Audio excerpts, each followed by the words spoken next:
አዲስ አበባ በሁለት ጉዳዮች ከኦሮሚያ ጋር ተዛመዳለች። አንድ በተፈጥሯዊ ሂደት በጂኦግራፊ አዲስ አበባ በኦሮሚያ እምብርት ላይ የምትገኝ ከተማ ናት። ይሄንን ብልጽግና ስለመጣ ያደረገው ምናምን አይደለም። የኖረ ነገር ነው። አዲስ አበባ በኦሮሚያ እምብርት ላይ የምትገኝ ከተማ ናት። ለምን? ጂኦግራፊ ነው። ይሄ ጂኦግራፊ ነው። እምብርት ላይ ነው የምትገኘው። ላለፉት 35 ዓመታት የኦሮሚያ ክልላዊ ርዕሰ መስተዳድር መቀመጫ ናት። 35 ዓመት ያሁን እኮ አይደለም። 35 ዓመት ብልጽግና ከመጣ ስልጣን ላይ ከመጣ ስንት ዓመቱ ነው? ጂኦግራፊካል ነው።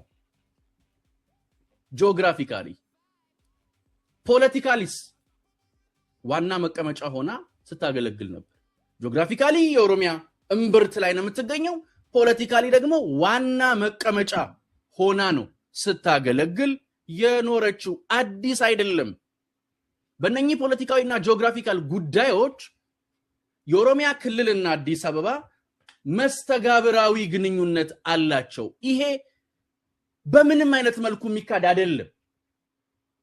መስተጋብራቸው በኢኮኖሚ፣ በማህበራዊ ህይወት፣ በልማት የተጋመደ ነው።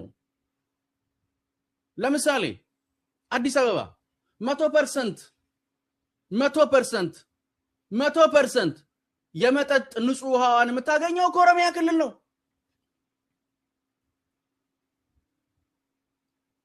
ሌሎችስ የተለያዩ በኢኮኖሚ ደግሞ የተሳሰሩ በንግድ ጥሬ ዕቃዎች መሰል ከኦሮሚያ ክልል ታስገባለች። በኦሮሚያ ክልል የሚገኙ አርብቶ አደሮች፣ አርሶ አደሮችስ የኢንዱስትሪ ግብዓቶችን ከየት ያገኛሉ? ከዚህቹ ዋና ከተማዋ ከሚገኙ ገበያዎች። ተዛማጅ ነው ማለት ነው። መስተጋብራዊ ግንኙነቱ ተጨባጭ ነው። ልትፍቀው የምትችለው ጉዳይ አይደለም። ይሄ ተፈጥሯዊና ፖለቲካዊ መስተጋብር ነው። ማህበራዊ መስተጋብራቸውን ስናነሳ በጤና ያላቸውን ጉዳይ ማንሳት እንችላለን። በርካታ ጉዳዮችን ማንሳት እንችላለን። አብዛኛው ጉዳይ ግን ተፈጥሯዊ ነው። በጸጥታ ጉዳይ ያላቸውን ጉዳይ ማንሳት ይቻላል። በነገራችን ላይ አሁን ለምሳሌ የጸጥታ ጉዳይ እንደው ተነጥለህ የምትሆነው ጉዳይ አይደለም። የሶማሌ ክልል ሰላም መሆን የአዲስ አበባ ሰላም መሆን ነው። የኦሮሚያ ሰላም መሆን የአዲስ አበባ ሰላም መሆን ነው። ያኛው ሰላም ካልሆነ መሃሉ ምን ይሆናል? ዳር ይሆናል።